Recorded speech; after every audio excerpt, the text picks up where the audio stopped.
Sir, आप RSS ban करने की मांग कर रहे हैं सर। परसों संसद में जो अमित शाह ने अम्बेडकर के बारे में विवादित भाषण दिया, आप प्रोटेस्ट करें, उन पर असर ही नहीं सर। हमें देखिए, अभी तक तो पीछे से सीनाजोरी करते थे, जैसे गांधी जी को गोली मारने का काम करा। गांधी जी के जो गोलियां मारी गई, आया हूँ। आज 30 तारीख का दिन है। आज के दिन महात्मा गांधी जी, बापू जी की शहादत हुई थी, और इस शहादत के दिन हम पूरे देश में तमाम विश्वविद्यालयों में, कैंपसेस में, कॉलेजेस में आरएसएस बैन की बात कर रहे हैं। ये वही आरएसएस है जिन्होंने गांधी जी को गोली मारकर गांधी जी की हत्या करी थी, और गांधी जी के विचारों को बार बार इस देश में हत्या करने का काम ये आरएसएस की सोच, आरएसएस की पार्टी और बीजेपी करती है।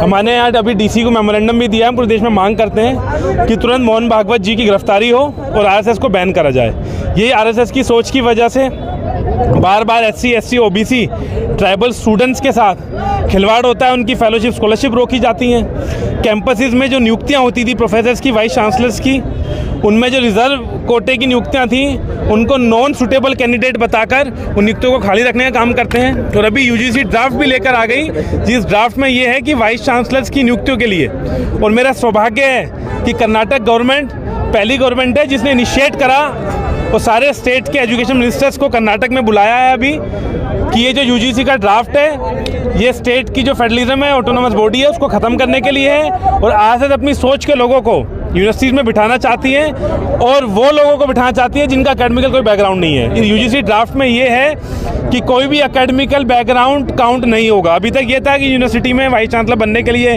5-10 साल का एक्सपीरियंस चाहिए था। नए इस यूजीसी ड्राफ्ट में कोई एक्सपीरियंस नहीं चाहिए। तो बीजेपी आरएसएस अपनी सोच के लोगों को बिठाने के लिए हमारे शिक्षा के मंदिर को खंडित करने जा रही है। उसके लिए इधर हम बापू जी का नमन भी करने आए, और उन बापू जी को विचार को दोबारा कैंपस में घुमाने आए, और आरएसएस की हम बैन की बात कर रहे हैं। और मेरा सौभाग्य है कि कर्नाटक गवर्नमेंट ने इनिशिएट भी लिया है। सर, आप आरएसएस बैन करने की मांग कर रहे हैं सर। परसों संसद में जो अमित शाह ने अम्बेडकर के बारे में विवादित भाषण दिया, आप प्रोटेस्ट करें, उन पर असर ही नहीं सर। हमें देखिए, अभी तक तो पीछे से सीनाजोरी करते थे, जैसे गांधी जी को गोली मारने का काम करा। गांधी जी के जो गोलियां मारी गई, वो गांधी जी को गोली नहीं मारी गई थी, वो गांधी जी के विचारों को और देश के संविधान को गोलियां मारी गई थी।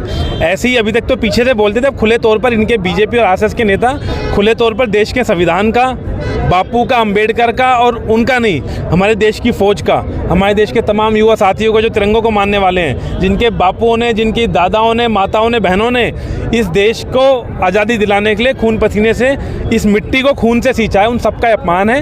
इनको शर्माना नहीं चाहिए, इसलिए हम आरएसएस की बैन की मांग करते हैं।